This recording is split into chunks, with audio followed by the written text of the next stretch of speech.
Welcome to Shashi Om cooking. ಇವತ್ತಿನ special tomato bath. ಬೇಕಾಗಿರುವ ಇಂಗ್ರೀಡಿಯೆಂಟ್ಸ್ಗಳು: ಕೊತ್ತಂಬರಿ ಸೊಪ್ಪು, ಬೆಳ್ಳುಳ್ಳಿ, ಶುಂಠಿ, ಹಸಿರು ಮೆಣಸಿನಕಾಯಿ, ಪುದೀನ, 2 ಈರುಳ್ಳಿ, 3 ಟೊಮೆಟೊ, ಅರ್ಧ ನಿಂಬೆಹಣ್ಣು, ಸೋಂಪು ಕಾಳು, ಅನನಸು, ಮೆಣಸು, ಲವಂಗ, ಬಾತ್ ಎಲೆ, ಚಕ್ಕೆ, ಕಸ್ತೂರಿ ಮೆಂತಿ. ಈಗ ಒಂದು ಜಾರಿಗೆ ಬೆಳ್ಳುಳ್ಳಿ, ಶುಂಠಿ, ಹಸಿರು ಮೆಣಸಿನಕಾಯಿಯನ್ನು ಪೇಸ್ಟ್ ಮಾಡಿಕೊಳ್ಳಬೇಕು. ನಂತರ ಒಂದು ಪಾತ್ರೆಗೆ 6 ಟೇಬಲ್ ಸ್ಪೂನ್ ಎಣ್ಣೆ, ಪಲಾವ್ ಎಲೆ, ಅನನಸು, ಮೆಣಸು, ಲವಂಗ, ಕಸ್ತೂರಿ ಮೆಂತಿ, ಸೋಂಪು ಕಾಳು, ಚಕ್ಕೆ ಹಾಕಿ ಫ್ರೈ ಮಾಡಬೇಕು.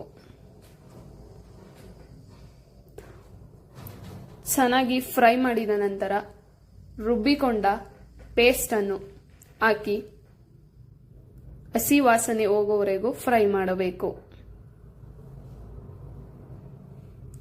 ನೋಡಿ, ಚೆನ್ನಾಗಿ ಫ್ರೈ ಆಗ್ತಿದೆ.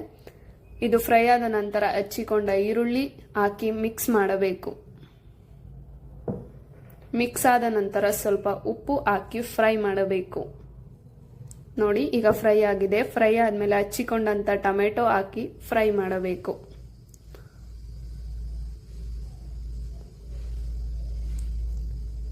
ಟೊಮೆಟೊ ಚೆನ್ನಾಗಿ ಫ್ರೈ ಆದ ನಂತರ ಅದಕ್ಕೆ ಪುದೀನ ಸೊಪ್ಪು ಹಾಕಬೇಕು.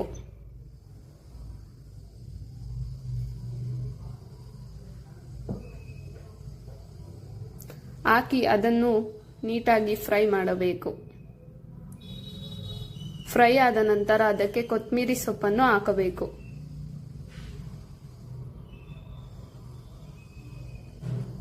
ಹಾಕಿ ಚೆನ್ನಾಗಿ ಮಿಕ್ಸ್ ಮಾಡಿ, ಮಿಕ್ಸ್ ಆದ ನಂತರ 2 ಟೇಬಲ್ ಸ್ಪೂನ್ ಧನಿಯಾ ಪುಡಿ, 1 ಟೇಬಲ್ ಸ್ಪೂನ್ ಚಿಲ್ಲಿ ಪುಡಿ ಹಾಕಿ ಚೆನ್ನಾಗಿ ಫ್ರೈ ಮಾಡಬೇಕು.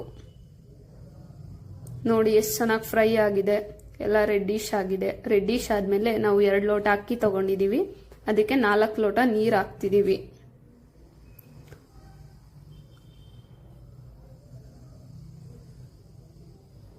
ನೀರು ಹಾಕಿ ಅದು ಕುದಿ ಬರ್ತಿದ್ದಂಗೆನೆ ನೆನೆ ಹಾಕಿಟ್ಕೊಂಡಿರುವಂತಹ ಅಕ್ಕಿನ ಹಾಕ್ಬೇಕು.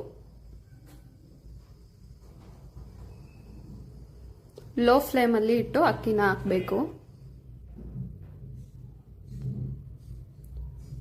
ಅಕ್ಕಿ ಹಾಕಿದ ನಂತರ ಅದನ್ನ ಚೆನ್ನಾಗಿ ಮಿಕ್ಸ್ ಮಾಡಬೇಕು. ಮಿಕ್ಸ್ ಆದ್ಮೇಲೆ ರುಚಿಗೆ ತಕ್ಕಷ್ಟು ಉಪ್ಪು ಹಾಕಬೇಕು.